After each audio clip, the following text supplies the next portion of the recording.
Okay, I'll call to order Longmont Housing and Human Service Advisory Board meeting Thursday, February 9th, 2023. Is there any public invited to be heard? No, thank you.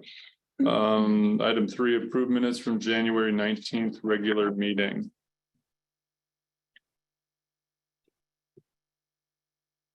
I didn't see anything in there that was wrong, so I'm gonna say we'll approve it. I move we approve it. From what I can remember, although our recording was.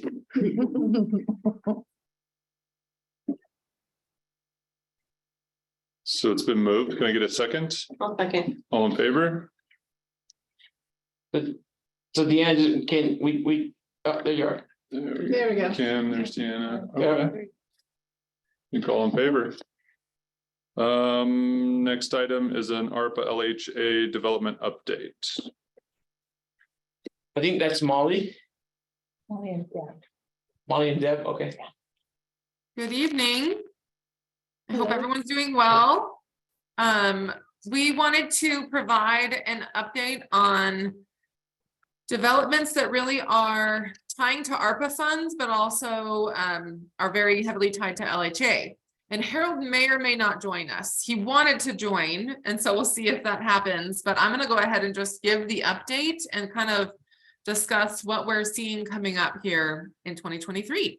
So if you don't mind, and let me know if there's struggles with this, I'm going to share my screen and I'm going to go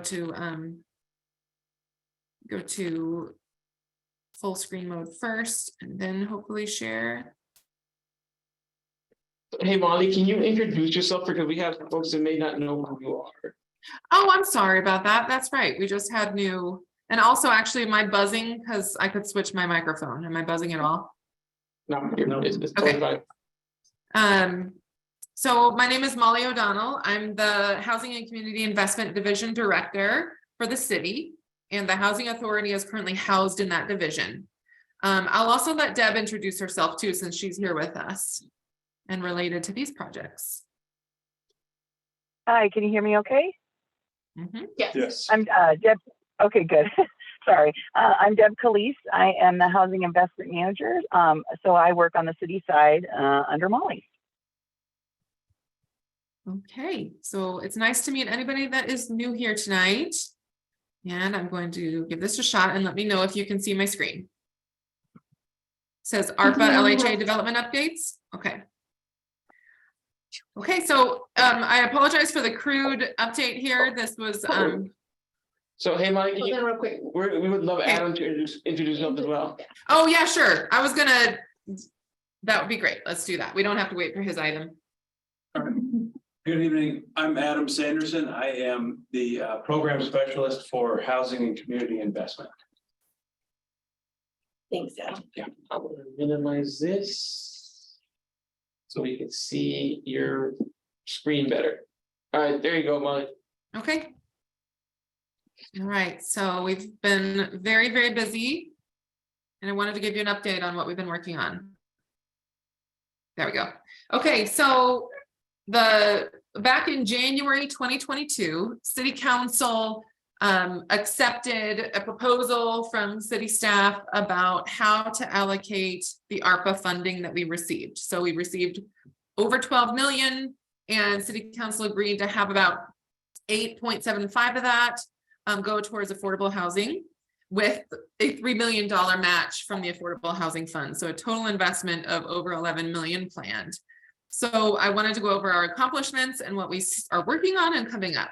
So the first accomplishment is we purchased 9 acres associated with the Costco development. The Costco development's happening north of this site. We purchased it for 1.5 million earlier in 2022. And that was an extremely discounted price for 9 acres in this highly developable area. So we're very excited. We're exploring a potential development partnership. Someone has approached the city with an idea and we're doing some exploration with that right now, and it would be for sale products. So this was originally intended to be for multifamily rental, but for sale is very, very hard to get, and we barely have any in the city. And so we're exploring that to see what we can do. But either way, we did expend the ARPA funds and we have this land in hand. We also spent about $875,000 in ARPA funds back in June for the construction of 84 affordable family units. And this is Chrisman 2. So the picture you see here is the existing Chrisman 1 development. This is just west of Main Street and north of about 23rd.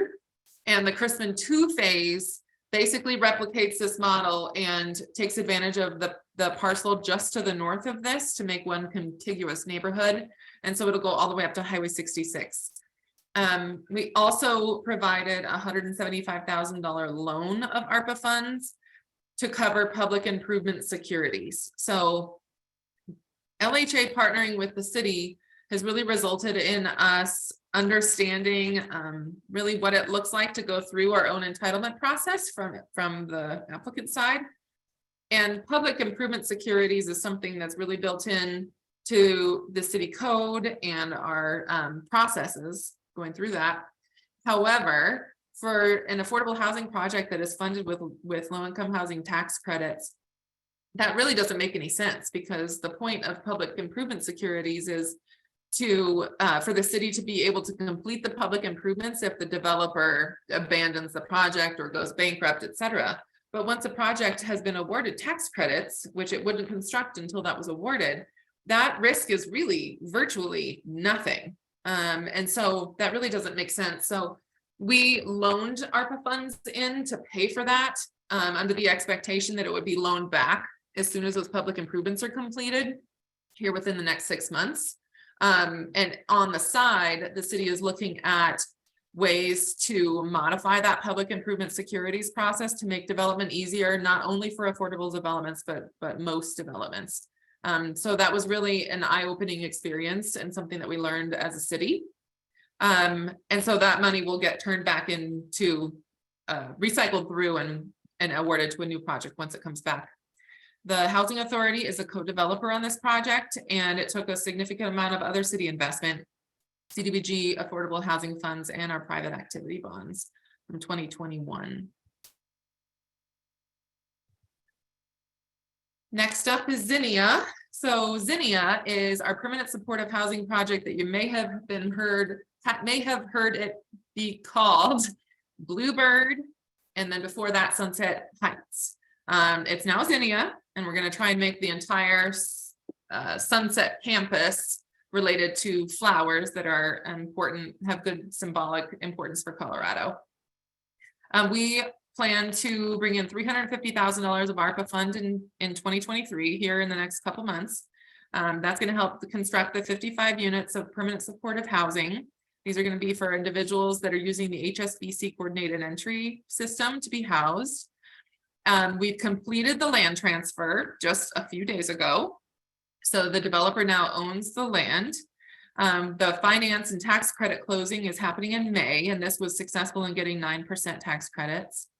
Construction will start immediately after and will go about a year, probably a little bit of cushion into towards the end of 2024. And there was the Affordable Housing Fund gave some significant investment into this project as loans. And then the land, because the land was essentially donated. It was sold for $10,000 between the city and LHA together. This is a rendering of what it will look like. The mural is, there is planned to be a mural, not necessarily that exact mural, but this is our rendering for right now. So we're pretty excited. It looks really beautiful. And keep it moving. So that's our first. So we've completed 2 ARPA expenditures in 2022. This is our second one expected for 2023. The land up at Hover Street. So it's next door to the Hearthstone and Lodge LHA existing properties, and it's behind the Walgreens, if that helps to locate it. We plan on granting $800,000 of ARPA funds to the LHA to purchase that land from the Longmont Housing Development Corporation. The LHDC is dissolving, the land needs to transfer anyways. Let's use up our federal funding on acquisition, which is the easiest way to use it. And then the LHDC who bought this land with an $800,000 affordable housing fund loan about 8 years ago would turn around and pay that back. And then the idea is to just reinvest that into the project. So leveraging that ARPA to use it quickly and simply, but then still having that existing investment go back. This is a very concept model right now. It is definitely going to change, but we have we have selected a development partner in December, and we're really working really hard to come up with our true concept of what is feasible at this site here in the next month or two. So it could be 80 to 100 units of family housing. The idea is to include large size units. We are considering prefabricated housing. You'll see here a traditional L-shaped, it's double something corridor. That's the technical term, multifamily building. But then the blue there is potential prefab townhome units that could be serving those larger families, because that is really not available in the rental market and especially affordable. So there's a huge gap in our community there. And if we're able to figure out prefabricated housing, then those townhomes are a good product for it. That might be modifying, because prefab is incredibly difficult to do from a financing perspective, particularly. And so we've told ourselves, if there's an opportunity to try and make prefab work in Longmont, this is the opportunity. Let's take it as far as we can go and see if we can be the ones to make it happen, because prefab is really generally only used in the mountain communities where the construction season is so short that they have to pay that premium to do it. But it is the way of the future. Hopefully, we just have to figure out how to make it work. And it's just tricky with tax credits. So we're really using this site as the poster child for what a city and LHA partnership can bring to the community, because it's affordable housing, but we really want to stretch our legs in all of the ways that the city and LHA can really impact life for folks living here. So prefabricated housing, if there's a project to try it on, it's this one. If it completely makes no sense financially, we're not going to risk the project, but this is our chance to try. We're considering incorporating an early childhood education center and a satellite library branch in the bottom of that multifamily building, because those services really, well, early childhood is needed everywhere. A library branch or either a pocket library or retail sort of minimal stop library, something like that. But it's really needed in this corner of town. And if we could have that here to serve these families that will live here, that would be just amazing. And then of course, Longmont Power and Communications is considering this site to do significant investment in energy, possibly a distributed energy model, or really, again, stretching our legs to see what the city had a blank slate. What could we do? And this site really is perfect for that, because a lot of the challenges are already solved. The zoning is good. There's not real neighbors to direct neighbors to fight the project. The public improvements are already in around the sides and the utilities. It really is a slam dunk in every other way. So let's try and use this opportunity to go big. We will need other city investment. It's just being tailored. So we're hoping to put in for tax credits this August. We'll make the land purchase happen here in the next several months, and then tax credits in August and construction in 2024, or if it makes more sense, we might push it back a little bit to make sure we're most competitive. Village Place, this is the LHA property right there across from the pump house at 6th and Kaufman and on Main. This is 72 units of senior affordable housing. And it really needs the tax credits need to be resyndicated, and so recycled through and get a new investor and keep that affordability for the next 15 to 30 years. But also it really need rehab. It kind of skipped a cycle. It hasn't been really touched except for critical mechanical systems since 1990. So we're going at this one full force right now.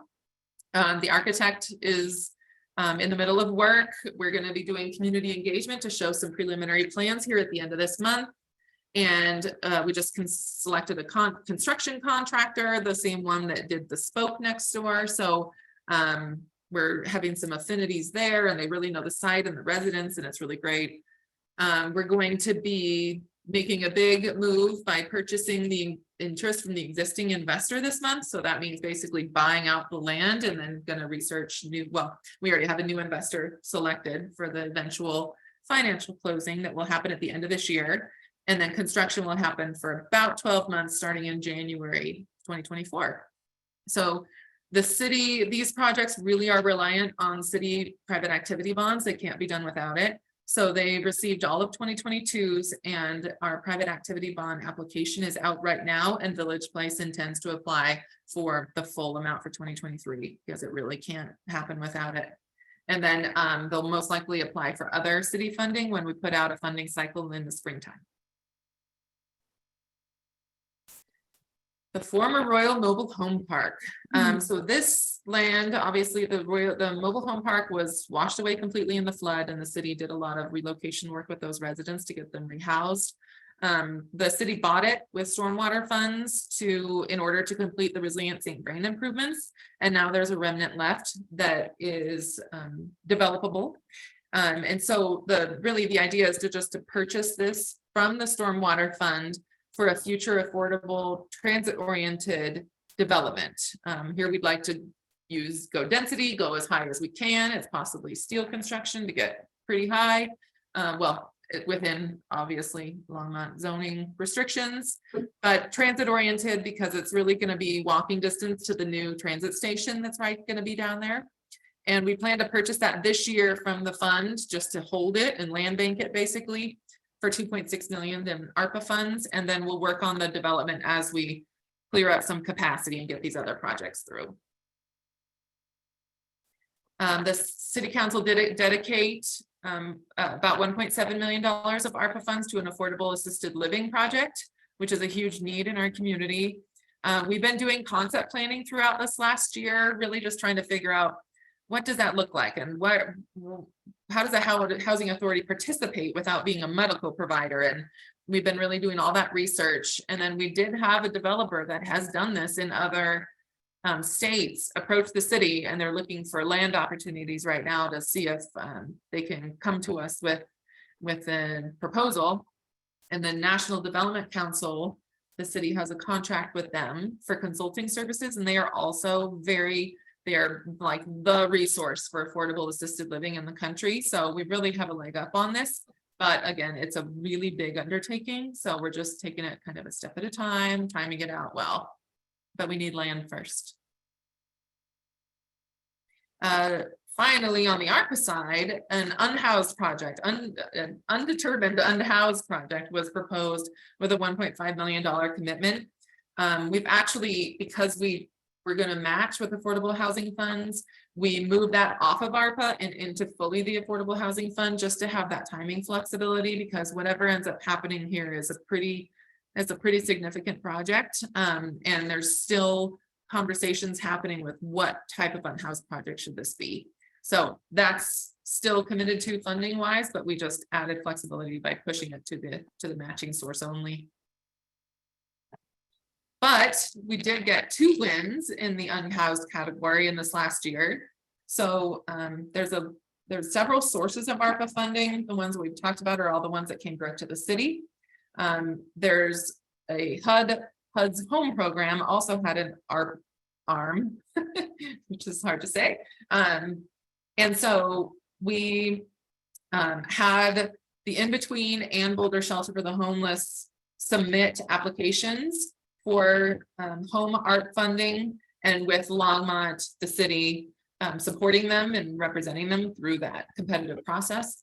And so they were tentatively awarded by the consortium, which is Longmont, Boulder, and Broomfield and Boulder County, $1.2 million to do the Wesley homes, which is permanent housing for those transitioning out of In-Between's traditional transitional housing at the heart of Longmont Church. And so they already have site control. They've submitted an application for their entitlement process, and that's underway. And then 1.2 million also for the Boulder Shelter to try and do property acquisitions for up to 16 units of housing for people that utilize their shelter often but have Longmont ties, and it would be paired with supportive services. And really, however much funding they end up getting, matching funding they end up getting would dictate the number of units. But also this is really looking at existing property to purchase units either here or there or multiplex, but there's funding committed to help support that effort to some of those people that go down to the shelter to be able to keep them in the Longmont area and pair it with services. And that is the end of the development update. I'm going to go ahead and quit sharing unless, does anybody want me to go back to any slides first for any questions? And then I kind of wanted to tack up on some implications for our programs in 2023 as well.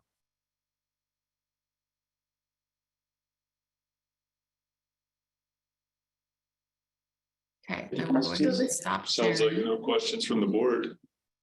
I think Molly, thank you. Yeah, you can stop sharing. Okay. So the last comment then I wanted to make on this is I'm trying to get my Zoom back up here so I can see your faces. So you're still sharing, Molly? I am. Yes. Okay. Yeah, you're still viewing your screen. If you go to view options, I think you can pick it up. You can. Up on the top. Well, I think so. Oh, view options. Working on it. I'm working on it. Oh, I can stop you from here. Yes, please. Thank you. I've got this There meeting we go. controls. There we go. Thanks.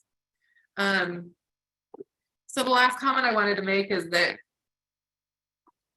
as you can see, the city is a major partner in these projects because of ARPA funding and because of the LHA partnership, that there are so many active projects. This is not even all of the ones out there. We are getting hit up left and right by private or nonprofit affordable housing developers looking for partnerships or funding or anything. There is so much going on. We're to the point where we have to pick and choose based on just capacity. We can't support financially or with our staffing to support every project that's coming at us. And so this gets a little bit interesting when we are following our policies and procedures, which this advisory board makes recommendations for changes to those, about putting out our competitive funding, specifically our private activity bonds and our affordable housing funds, our CDBG and home funds. Those are HUD funds that really are more prescribed in how we put the projects out for award. But specifically for those, it's pretty awkward putting out competitive funding and then essentially applying for it internally. And I think that before things like ARPA and LHA were in-house, that made so much sense because we are third-party reviewers of other proposals. And now we are not necessarily third-party reviewers. And so, like if Village Place, if more than Village Place applies for our private activity bonds, which you'll be considering for recommendation at your next meeting in March, the project can't move forward. And there's so much city and LHA investment that's a really interesting struggle to have. And then when it comes to our affordable housing funds, I mean, the Hover project and the most likely Village Place, if they aren't awarded affordable housing funds, they're also can't move forward. And we've got so much invested already that it's almost that we're turning a corner on how we operate these programs, at least while we have LHA and ARPA, that we have internal projects that need this funding. And we're putting out a public process. And then it's going to be very interesting when it comes to reviewing across the board. And we'll review the projects on their merits, but obviously projects operated by our public housing authority for the lowest income individuals, pretty important. So this is what Harold specifically wanted to discuss tonight. that just knowing we have PAB coming in March for consideration. We're gonna be putting out our Affordable Housing Fund and CDBG and home dollars in about April for competitive award. And with these internal projects, it's very awkward, and we're considering looking at our policies and procedures to see if there could be, we could modify them to have a preference for ARPA projects, because if they don't get gap funding, we can't spend ARPA before the deadline. And LHA projects, if they're also subject to timeliness issues. And so we're considering that, and I'd like your feedback maybe initially, and then we would potentially bring that to you at some point this spring to try and help this process along, just including some preference points or something in our rating system for those projects that are essentially internal and very, very strictly related to a funding deadline.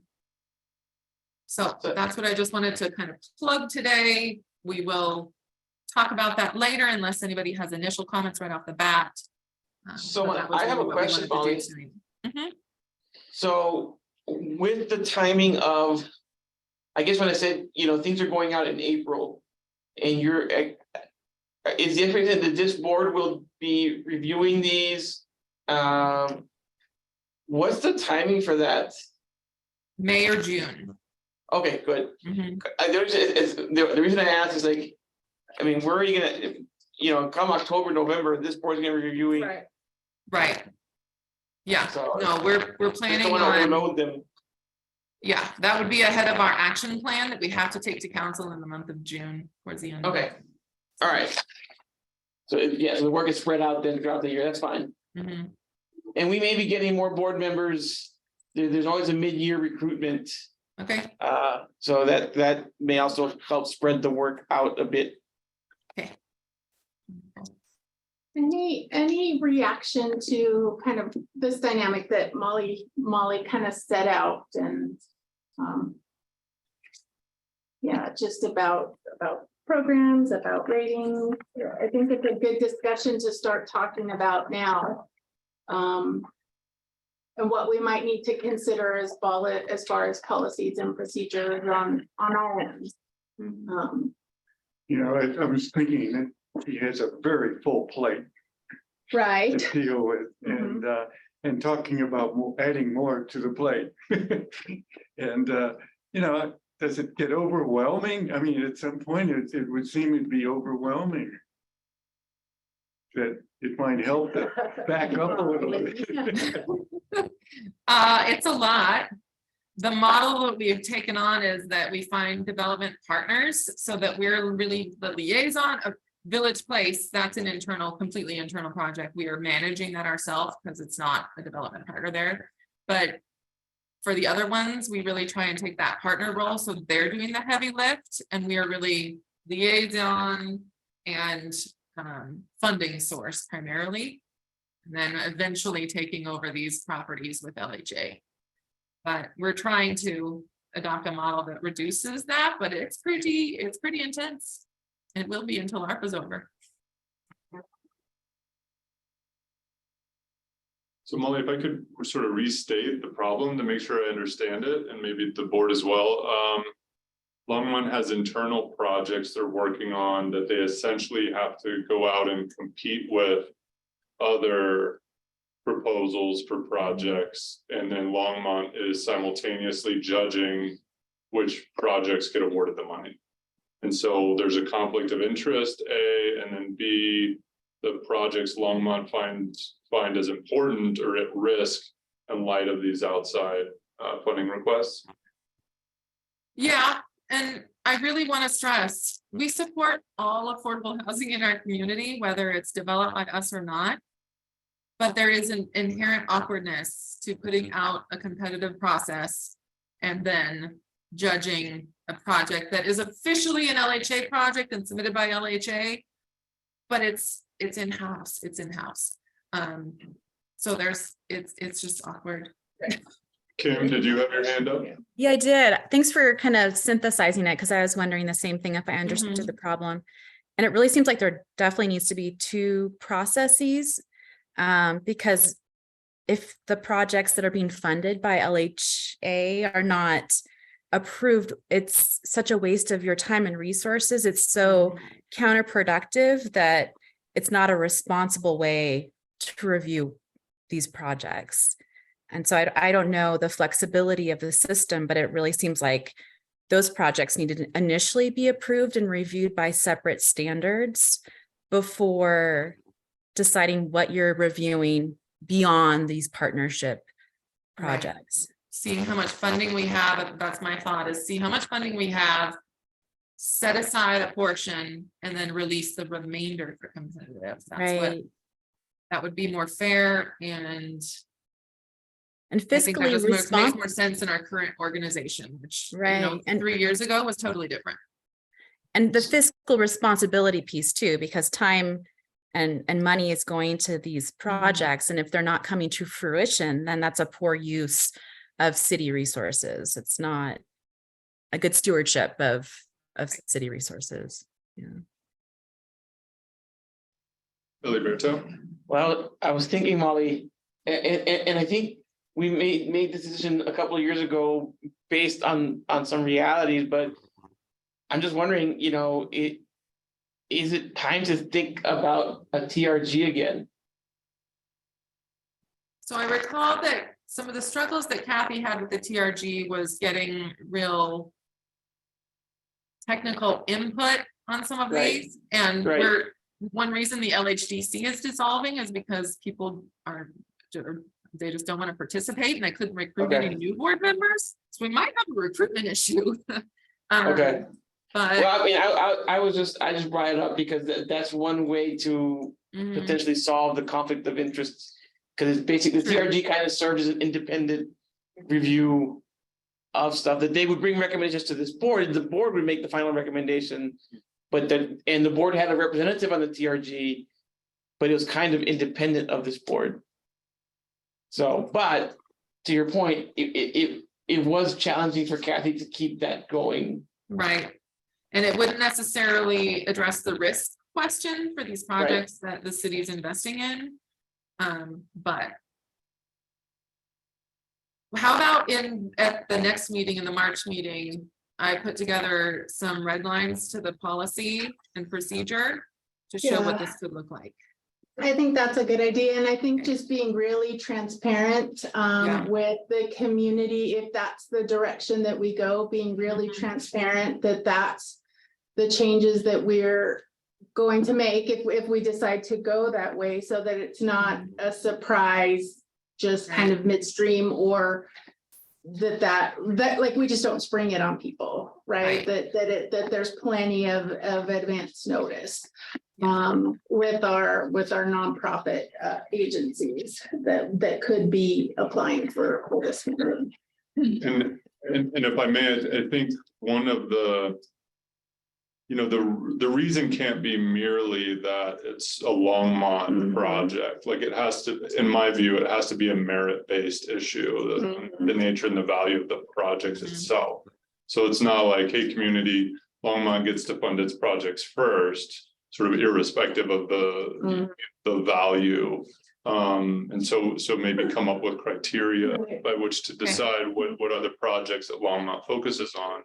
And then it's in virtue of those merits that warrants its priority funding, I guess. Do you think that the merits are tied, like they're data driven merits, like there's data that backs that up? Like when I look at, some of the projects that you're talking about, Molly, that, I'm looking at like 80 to 100 family units. I'm looking at 55 supportive housing. Like when you then kind of build that out and talk about like potential lives that could impact, like that's exponential. Right. And so I think that you bring up a really good point, that it's about merits, and then there's kind of the data behind that, and then really tying those metrics to that.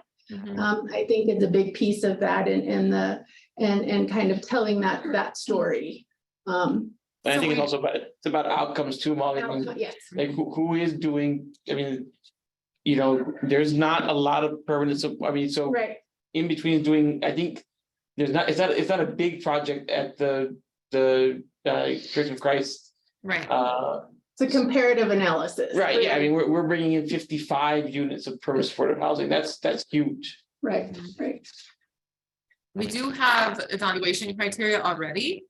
right. It's a competitive application, but what I can do is look at that and then really add in an extra layer that addresses the extraordinary need or the extraordinary timeline, or I can take a stab at that. If I may, I'm sorry, I'm new. For those of us who don't have a whole lot of history in this, if you could also just talk a little bit about like how these rules or policies were, like what they were originally intended for and why they were created that way, and then how maybe things have changed since they were created and how they don't serve what you folks are doing today. Just so we can have some history and background and then kind of get an understanding from both ends. Yeah, that's valuable, certainly. Yeah, that's a really good point, Crystal. So our policies and procedures are written internally, and then your advisory board gives the recommendation to any changes that we do, and clearly adopted the original version. So prior to COVID, essentially, the city is a funding resource. And so we would take our affordable housing funds, for example, shave off what we need to run our office or administrative costs. And then there are some internal things that we do set asides for, not projects, but smaller stuff. And then the remainder we release for competitive award. And then developers, private, nonprofit, anybody doing affordable housing could compete, judged based on the merits. And then the advisory board makes a recommendation to award, and then the city council makes the final decision to award these funds. In 2020, the LHA came under the city umbrella. So we're essentially, they're still a separate entity, but it's operated within the city in terms of staffing primarily and all our policies and things like that. Basically, the city absorbed the LHA for a period of time that is temporary at the moment. And so when that happened, we were trying to stabilize the organization. And one thing that they absolutely got off on their cycles and was impacting them financially was development. You have to do developments to get your fees and get revenue and grow. So they were unable to keep on that pace. And so then when the city came in, found that as a key factor. And then with COVID, our ARPA funds came in as a resource to the city. And a lot of communities across the country were using their ARPA funds for affordable housing because COVID impacted that so heavily. And so when we have this LHA partnership, the city can use their ARPA funds as gap funding to help fund these developments. And it would get LHA in, making up for some lost time and get them on this cycle of development so that they can be a fully functioning organization and making the revenues that they need to be able to do the work that they do. And so suddenly LHA and the city are virtually, our staff work next to each other. If not, I work on LHA stuff all the time, even if I'm a city staff member. And so now we are going through our own permit processes, we're going through all of this from the LHA side. We're seeing it all and how it all works. And that ARPA funding was really that connector and our staff doing it. So now that we have city ARPA funding that is going into affordable housing developments and LHA is in-house, suddenly our typical process of putting it completely out for competitive award, and LHA was a typical applicant in the past. Now it's almost we're applying for our own funds and putting it out for competitive award because our procedures call for it.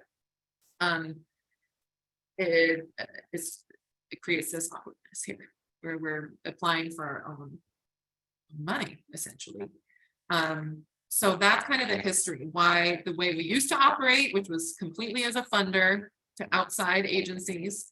And now we are kind of doing both. We fund outside agencies when the funding is available, and we also have LHA applying heavily for this money. So would this change, because you said LHA might be like, they're here for now in-house, but will they ever go back to being an outside applicant or, and how Possibly. would that impact? Possibly. The goal in the next 3 years is to get the organization stabilized and be able to make that decision. That's something that the LHA board and consult with Harold would put forward. But we fully expect, at least for the next 3 years, LHA will be with the city. So maybe if they split off and they're a true applicant again, and we're not dealing with ARPA and special funding sources, then we can go back to the procedures that worked when we were more that role.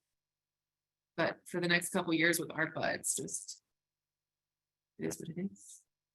When I'm wondering if you can word it in a way that like how the city's helping them, you know what I mean, and they're in-house, like any organization that the city might take on, maybe won't be held to the same application process. Mhm. And then of course, outside applicants would remain Right. the same. So. Molly, I wonder if we could think about, is it possible to do like a time-bound policy change while this is happening? Say that it needs to be reconsidered once, a sunset date almost for reconsideration. Exactly, that it would revert to the old process upon LHA leaving the city. I mean, that's just, I'm not sure that's Or the possible. expenditure of the ARPA funds or. Or the expansion, because I think a lot ARPA has a lot to do with this. I'm just Mhm. throwing something out there. Okay. Well, let me come up with some red lines for you all to consider. Did Deanna raise her hand? Any other questions from the board? Okay. Anything else, Molly, for now? That's it for me. I'm gonna stick on with Adam, but that's it on this item. So thanks for listening, everyone, and your input. Thank you. Do we show his on the, Yes, and it's up, if you look at the okay, internet tab, so I'm gonna share my screen now. you actually need to bring it up though. And I'm gonna just jump in with an update on rehab while you pull that up, if that's all right. And then up at the very top, they'll show the packet, so scroll down on the other one, I'm sorry, I went to the first one, Okay, and then scroll down, and then Adam will go through the slides there. okay, so I gotta share this, so. So go to Zoom. Share your screen. Down on the right-hand side. I think you have to close it and do it again because it's not, it didn't capture it when you were. Go ahead and share. Share.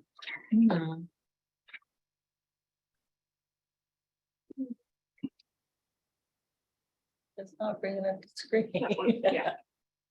There we go. There you go. All right.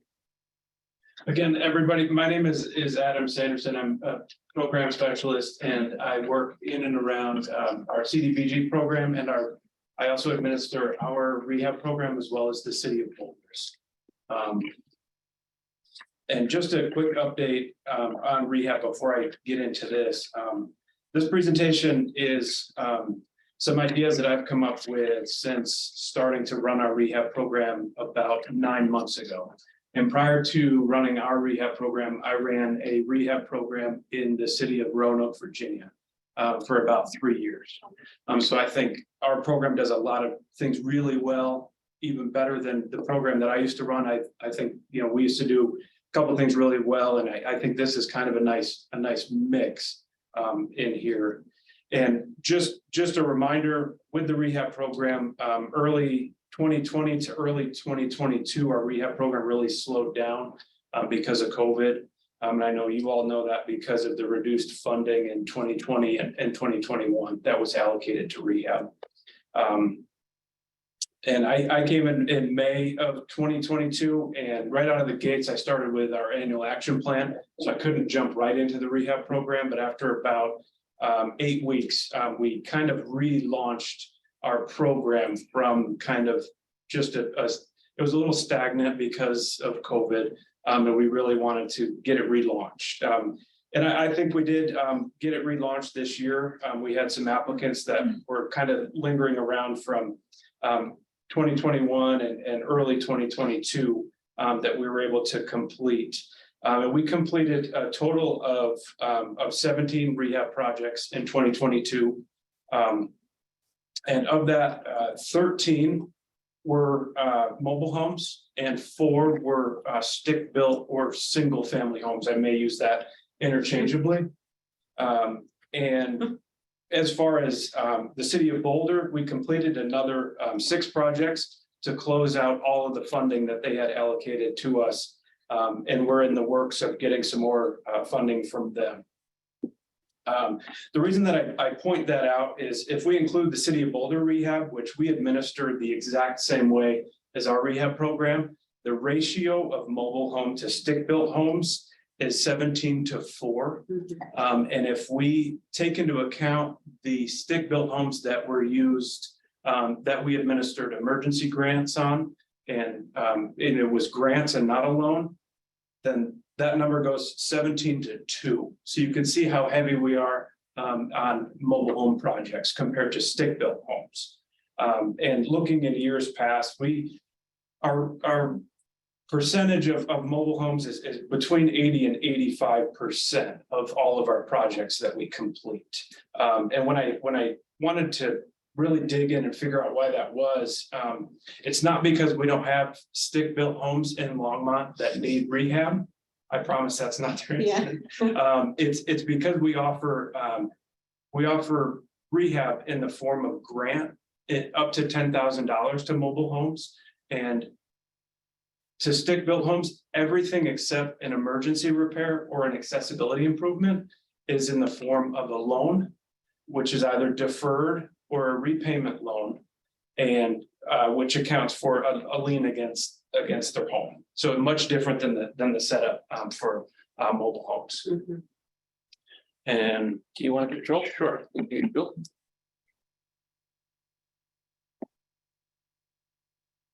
And so in your packet, I know there was the red line version of policies and procedures, and I know that there was a whole lot of red line. But I wanted to focus the presentation on the proposed changes because you'll see one of the line items is moving from 4 programs to 1. And so right now, our rehab programs are actually made up of 4 individual programs instead of just 1.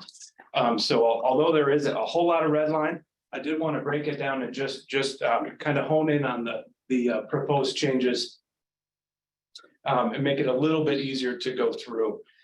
You'll notice on this slide here that there are some with an asterisk, and that just means there's another slide that will go a little bit further into detail.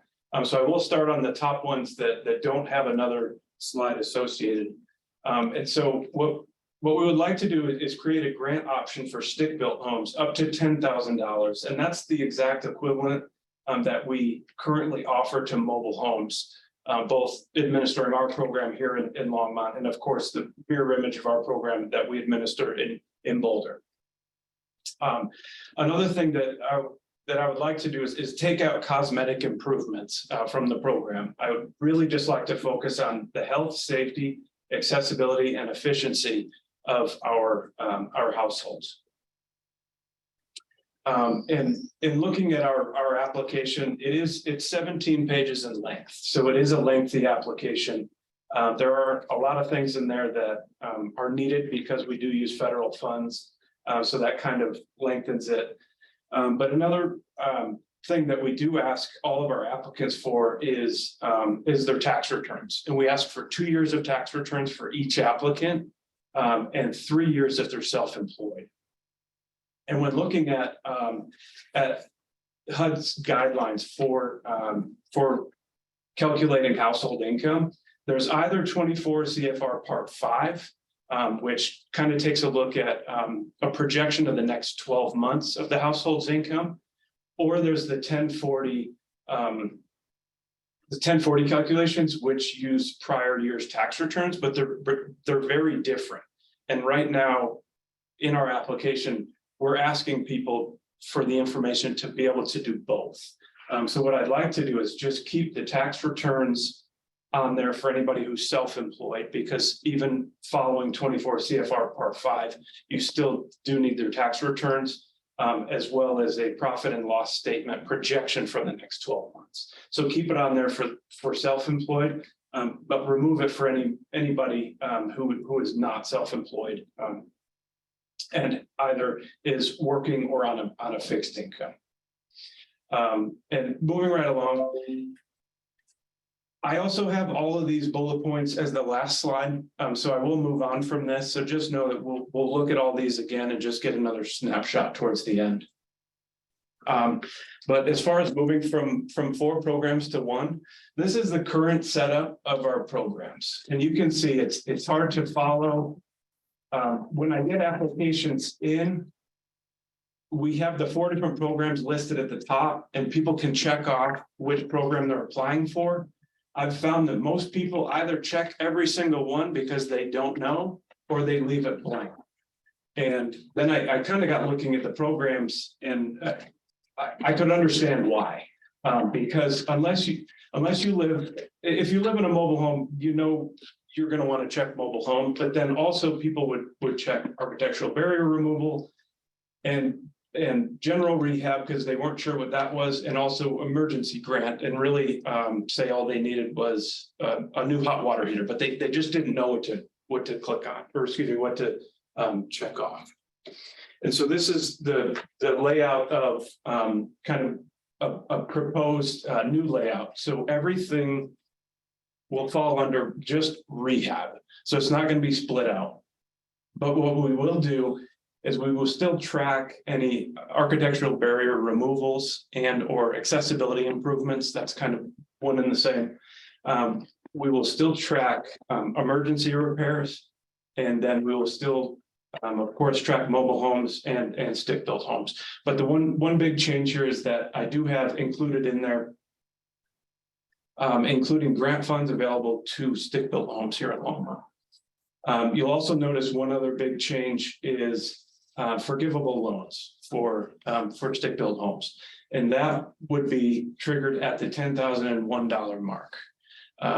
And with this setup, I would not allow one project to receive both a grant and a forgivable loan. If they surpass the $10,000 mark, that's enough of an investment where we would want to just go ahead with the forgivable loan. It would be either a 5 or 10 year period, but that would just solidify, that would be a lien against the home, but it would be forgiven over time, and it would be 0 interest. And another thing that I would like to do is raise the emergency procurement threshold from 3,000 to 10,000. 3,000 just doesn't cover the things that we need it to cover in order for us to procure kind of an emergency or urgent health and safety need. So I did research some other organizations and their rehab programs in the area. So the Upper Arkansas area of governments, their threshold is $12,000. Arvada's 10, Colorado Springs 7,500, in Denver's 10. And I am on a group of other people that run rehab programs. We get together once a month, and I really wanted to figure out why they had such high thresholds in comparison to ours. So I did ask them, and their main feedback was furnace replacements. Anytime you need to replace a furnace and also do some metal work, replace some duct work, anything like that. They said if ours was lower, we had to go higher. With inflation and everything else going on, we just had to raise it. And another big one was main sewer line replacements. And if anybody ever knows anybody who had a main sewer line that went bad, it can lead to raw sewage in the home. So that is a very urgent health and safety need. And those are the 2 main reasons why other similar programs in the area had such high thresholds. The reason that comes into play is just with our policies and procedures. Because we're using federal funds, normally we would need 3 competing bids for any work that we do. HUD does allow you to have an emergency procurement to bypass that. So if someone is without heat, had raw sewage backing up into the home, no hot water, things like that, no water to the home. Then you could follow your own emergency procurement policy and just send someone out there. I always do a cost estimate to make sure it's reasonable, but I don't have to get competing bids. And just a little bit about the 4 programs coming down to 1. We received the money from HUD. It's designated into one activity called rehab. And then in the past, we've split that into the 4 programs. And I asked how it got split out. I figured there must be a setup of how we do it. And really it was kind of just to populate each of the 4 programs with what they thought they may need that year. So there wasn't a real defined way to split it up. The problem is with 4 different programs each year, as say we got 85% mobile homes, so we were really heavy on mobile homes. We would have to transfer that money from all the other programs into the mobile home repair program fund. And that causes journal entries and a lot of accounting moves. And it's also a little bit complicated for me because I have to figure out where the money actually sits so that I can charge my time accordingly. Because if there's not any money in one of the 4 pots, then I can't charge my time to it. And so it gets kind of convoluted in tracking. And also right now we're closing out some past years of funding. And when you have 4 different programs each year and you have multiple years you're pulling from, you end up having little chunks of money kind of everywhere. And Brenda knows because I send her my PO documents, but I have just a little bit of money coming from all over, and it's just harder to track and harder to follow. And on the slide here, I just wanted to pull up some life expectancy from the International Association of Certified Home Inspectors. They put something out every year, and it's a life expectancy of appliances. And these are some of the improvements that we do through the rehab program, some of the retrofits that we do. And I just wanted to kind of paint the picture of how long the improvements last that we do in a home and how long a deferred loan lasts. Because if someone were to stay in their home for a really long time and never sell it, that deferred loan stays at full value, say for 30 years.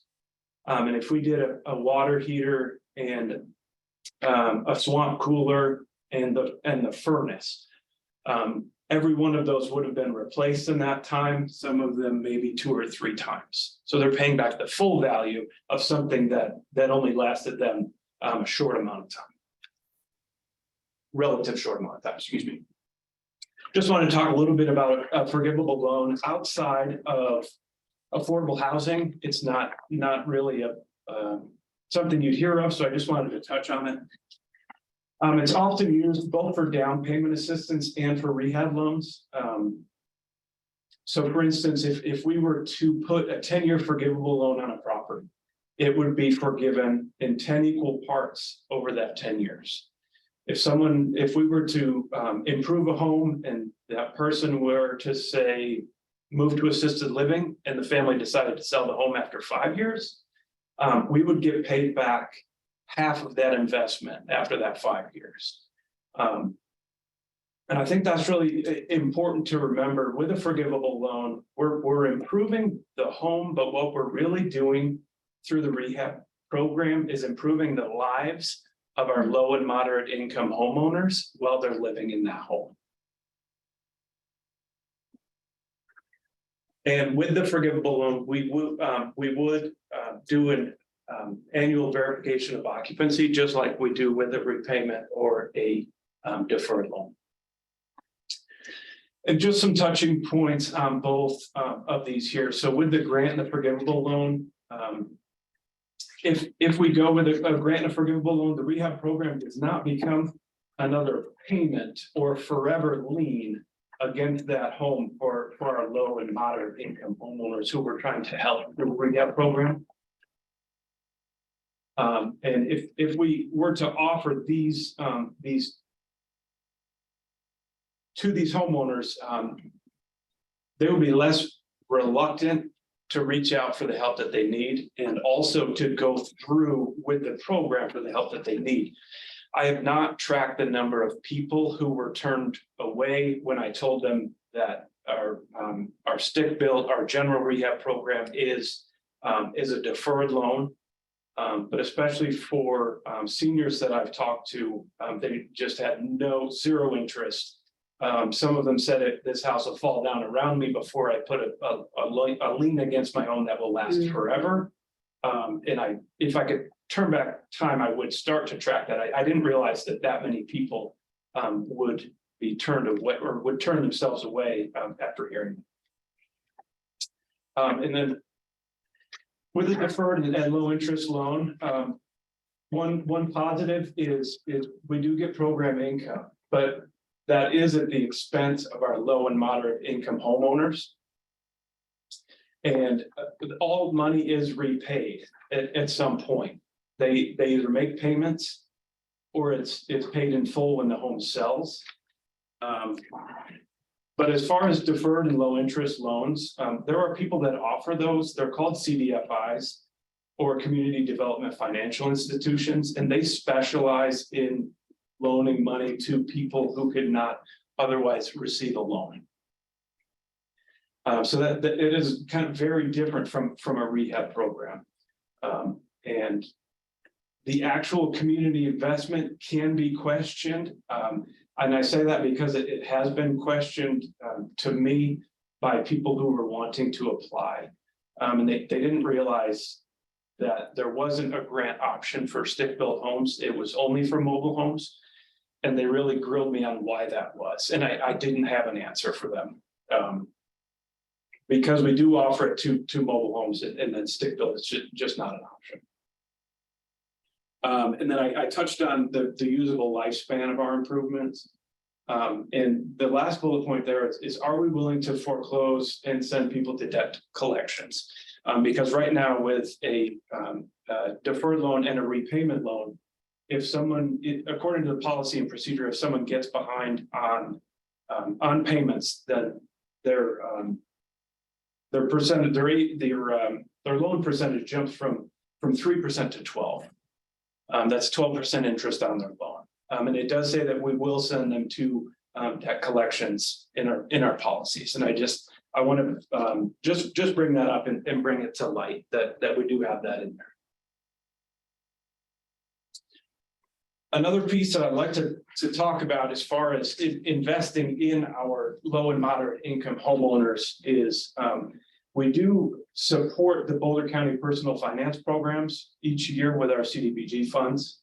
We allocate some of our funding to them to offer that to City of Longmont residents. And I would like to make it something that we have everyone complete that comes through the program, with the exception of accessibility repairs and emergency repairs. So I don't think anybody facing an emergency or facing a difficulty as far as architectural barriers within the home should be subject to going through personal finance. But I think that it's great information for anyone, low and moderate income homeowners, moderate income homeowners, high income homeowners. I think it's a very beneficial service. And I think if we have all of our applicants and clients go through, then it shows that we're really investing in our homeowners through not only rehab, but helping them to prepare for things that may happen to their home in the future. That can be completed in as little as 60 minutes, and I think it can be even done in less if you have all your paperwork ready when you make that call. And they do appointments both on the phone and over Zoom, Teams. There's a bunch of different options, but I'd like to make that available and also required for anyone coming through and getting either a grant or a forgivable loan from the programs. And when they go to, I did call and talk to them. When they go through, what they do is they take a look at all of their expenses, take a look at all their income, of course, but then they come up with a plan for them where they can save money, why they should save money, and just kind of moving forward, how they can better prepare for things that come up in the house. And another thing that we have in our policies and procedures right now is an asset limit for rehab. It matches our income limit. And I looked into this a little bit, and this is not a HUD requirement in any way to have an asset limit. And I looked at other programs, both locally and nationally, and I saw very few with asset limits and none with an asset limit this small. The reason that this kind of comes into play for a couple of reasons, but one main thing that I've seen as far as applicants coming through is if we have two of the exact same people that apply for the program. Just pretend that there's two of the exact same people and both have, say, a retirement of $100,000. If person A is drawing $5 a month, that $5 is actually considered income. If person B is not drawing on their retirement at all, they're not ready to draw, that is considered an asset, and they are not eligible for the program. And just a little blurb there, HUD Part 5 uses what's called the passbook rate. So if we take that $100,000, we plug it into a calculator, and then it spits out what their income is from that asset. And that's all part of a income calculator that's online that HUD provides. So if we were to do away with the asset limit, we would just, again, stick to the 24 CFR Part 5, and we would follow the passbook rate to come up with the household income. And that would take into account all their assets.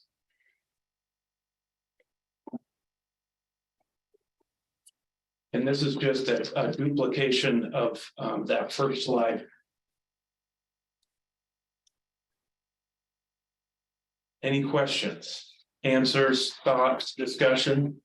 We move into the Zoom. Yeah, we can. Thank you. Yeah. Thank you. I'm curious about what the potential impact, if at all, of the loss of income around moving from loans to just forgivable or grant. Sure. And so maybe describe like what is the program annual budget, how much of it do you typically spend, and then what role does the loan repayments play in funding like a subsequent year? Great question. Right now, we forecast $5,000 in program income. So it's very, very, very small. And that is mostly because all of these deferred loans, we're helping people who aren't trying to take advantage of a program and sell their home for more money because of the improvements we make. And I think that's shown in the amount of program income that we get, because we don't get any because people are staying in their homes. We have 3 repayment loans right now. Only one is currently making payment. One is going through the foreclosure process. Unfortunately, not obviously because of us, that would have come up, but they are in foreclosure to the primary lender on their home. And another one was paused due to financial hardship because of COVID. So as far as program income, right now in the short term, there is not there wouldn't be a huge deficit. The only other problem with program income is a kind of a blessing and a curse, because you never know when it's going to come in, and you always have to spend it first. So if it comes in late in the year, you get into trouble because you have to spend that before you can spend anything else. So of course it's good, more money coming in, but it is coming in at the expense of a low to moderate income homeowner that we helped. And so we do get to reuse that money, but it is repaid in full. And Adam, I'm going to add on for you too, because our total grant award each year for CDBG is, this last year, it was 519,000. And of that, we put out something like, I want to say $250,000 for competitive award after setting aside for our rehab program. So $5,000 when we're looking at 520 each year, it is not worth the programmatic hassle. And obviously it's not doing the homeowners any good. So it's almost a nuisance, I'd say. So for the grant, like someone could apply for that and then not have to pay that money back, correct? That's right. Now, have you guys thought of potentially like if a family does the loan and they don't like qualify for the grant, but of course life happens and maybe like their circumstances change, can they potentially be considered for that forgiveness? Like, can they apply for like hardship later down the road if something happens, like someone's diagnosed with cancer or something, you know, a spouse dies or something like that? Yeah, so that's a great point. With the forgivable loan, there are no payments. Okay. So it's just forgiven. So as long as they remain in the home, they answer our verification of occupancy. They say, yes, we still live here. Here's a utility bill. You know, chalk us up as we're still here. Whatever we ask them for, if it's proof of insurance, whatever we ask them for, they send it in. They're good. So essentially, if they got $25,000 every year, 2,500 would be taken off of what they own, and they wouldn't be making any payments or anything. I'm curious about the demographics that you collect on the people that get the loan. Is it a pretty diverse population of individuals that are taking part of the program? So just across the board. Just The entire rehab program? The ethnicity, yeah. Yeah, we actually just compiled all that information. I don't have it right in front of me, but I know we had 6 female head of household. Okay. I'm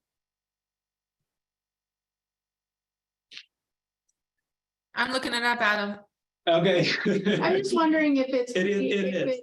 if it kind of matches to what we see in Longmont's population as far as race and ethnicity. Yep. Here, I'm gonna report. We're working on our year-end report for 2022 now, so we don't have those numbers compiled and easily referenced. They're still being compiled. But Ask is because if there's outreach that can happen through some of our other means, through whether it's the youth center or the senior center to get out, through some of our parenting programs, those kinds of things. I think that there's the opportunity to get the word out that way as well. Mm-hmm. And that's the reason that I asked. Yeah. we have been working with Maria Tostado as well to get it out there. Mm-hmm. Yep, and a lot of our applicants come through Longmont Cares. Great. Because rehab is one of the boxes that they can check that they're interested in rehab. And can I add one thing, or actually 2 things to all the good discussion? One is, like Adam mentioned, by deed restricting 5 to 10 years, depending upon the amount and all of those things, it does account for if people are going to get a big improvement to their home and then put it on the market, right? Because in that period of time, we would then recapture that improvement that we contributed to the home. So that's built into all of this. And then the second thing is that Adam shared with me several times is, because these are excellent outreach ideas as well, is the idea of having an additional lien on your home can oftentimes scare people away, right? Yeah. It's just another debt. There are a lot of folks that they just really shy away from debt. They are not comfortable with it. And so by doing this and keeping it to emergency repairs, it keeps it an attractive opportunity for homeowners. And I think if you have, and I think if you have like Maria Tostado or Louis Lopez or Claudia Orona, like a cultural broker kind of person that kind of talks through that process, I think it's sometimes it's a kind of taken in a different way. Like, Yeah, absolutely. it's a different, it's On different. that note, Christina, for 2021, so granted, this is before Adam took over, and I just have to say that Adam is the stuff Amazing, that he right? has, the improvements that he's made to this rehab program is what we've wanted to do since the flood, basically. It sounds like it, yeah, it Yeah. sounds amazing. So in 2022, I'm hoping that our numbers, and it'll be a different story. In 2021, we had 12 participants in the housing rehab program. Of those, 8 were extremely low income, less than 30% AMI. So that's the lowest.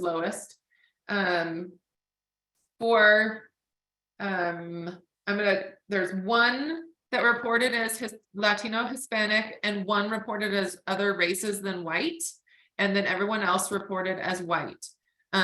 So we have work to do in that field, and we've noted that on this last year's paper, ways that we can improve that. And then 5 of the 12 were disabled households, and 8 were elderly, because some are counting multiple categories here, obviously. So we're doing quite well in terms of hitting the lowest incomes and hitting elderly and disabled households, but we need to do more outreach to get more ethnically diverse applicants, at least as of 2021. So we recognize that. I know the youth center would be happy to partner with the families that they serve, so, yeah. We did have a more diverse pool of clients That's in great. 2022. And I do have it right here. Well, many times if you don't separate race and ethnicity, Mhm, yeah, Hispanic folks or people of color will identify as that's white. right, right. So. Yep.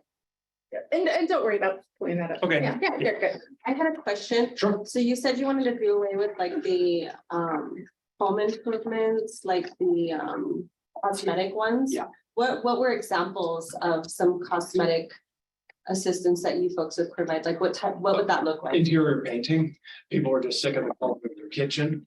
And so with a deferred loan that's paid back in full, there's kind of this weird gray area of it's your money. It's your money if you apply. The problem that runs into is it's taking from someone else who may have a more urgent need than, for instance, painting a kitchen.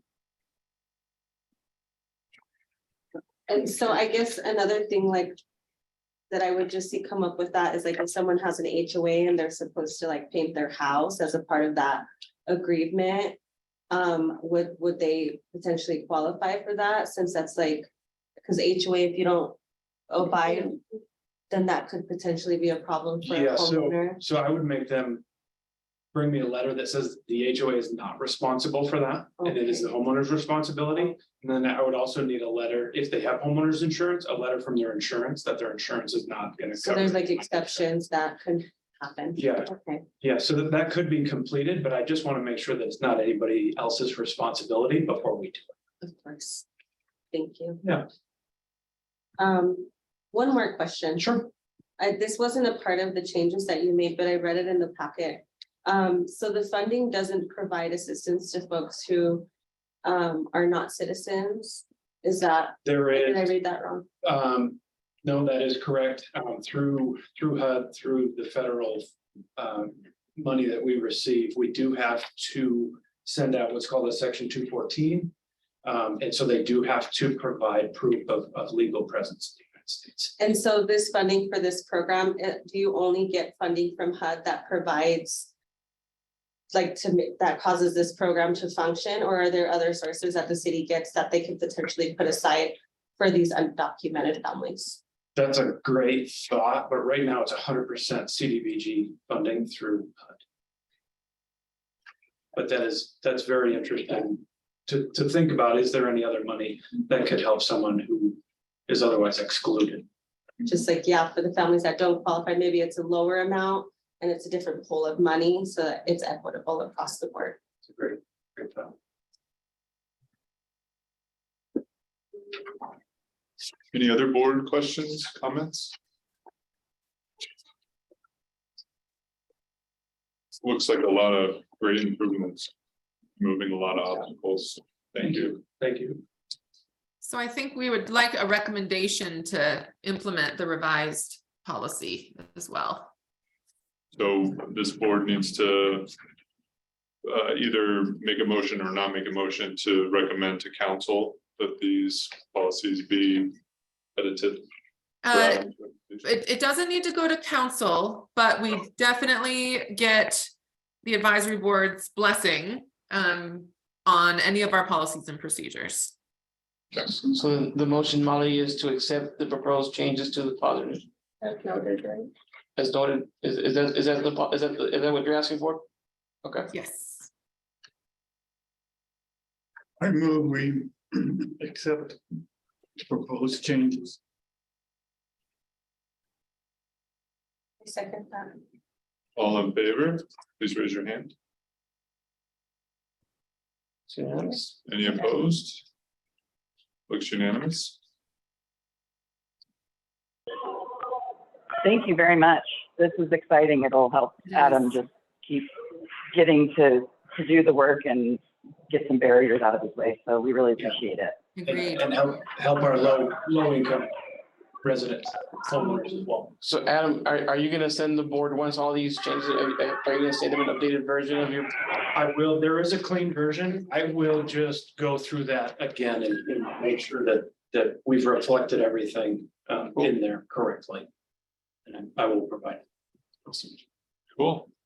All right, next item is to discuss changes in the work plan draft for 2023. So from January to now, so we added, and Molly, I know you've added your stuff now, so I think we have that. I think we now have all of that in play. And so I just wanted to, because today, this month is when we usually make the final approval for the work plan. Not that we can't, we can always, if things come up, we can differentiate, but I think we have all of Molly's stuff in here now. The only thing I noticed is I thought I had fixed it, but I didn't change all the 2023 to 2024. So that needs to, so my apologies, that needs to be, that needs to be changed. But other than that, I think that we are ready to approve the work plan unless the board has any other suggestions or thoughts. Where's the work plan at? Is it in this packet? Yeah. There's back. Okay.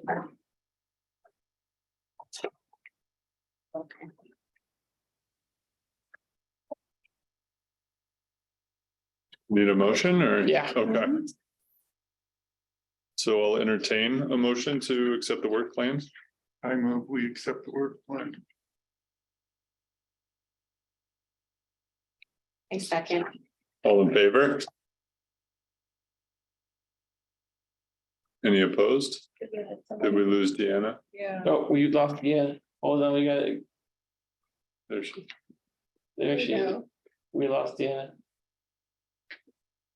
Do you want to repeat the information so that way she has an Yeah, opportunity? let her connect. and we can-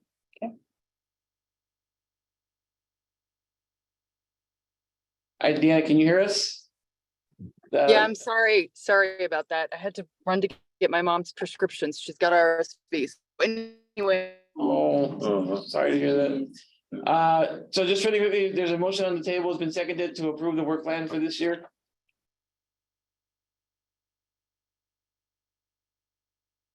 So do you want to vote for or against or abstain, Deanna? I'm not sure if we lost her again. Sound like she was cutting out a little bit. Yeah. Okay, Yeah. well, you had four. all right. So- Do you, She said do it and just. All right, all right. We'll take that as a, Say do it. I would take that as We a, heard do it. yeah, take that as a positive vote. All right. Then the next thing is not really a discussion, it's just, we have sent everybody the site visit schedule, and as you can see, we still need some folks, so. Are we, no, the one thing I would say, a few of you have said that you all, that you want to attend many of them. Here is the consideration, think about it. If more than two of you go, It be recorded. it becomes a public meeting. Okay. So I would really recommend that we keep it at two. So it's not a public hearing or a public meeting. So- Do you want to go this out? So if you all want to follow up with Brenda, I don't think we gotta do it here. So is that more than two board members? More than- or More than two board More than members, two yeah. members. Two of us could go with. With the six member, yeah. Yeah, that doesn't matter. About board members. Yeah, when it- It becomes a public meeting. If more than two board members show up, it does become a public meeting and needs to be posted.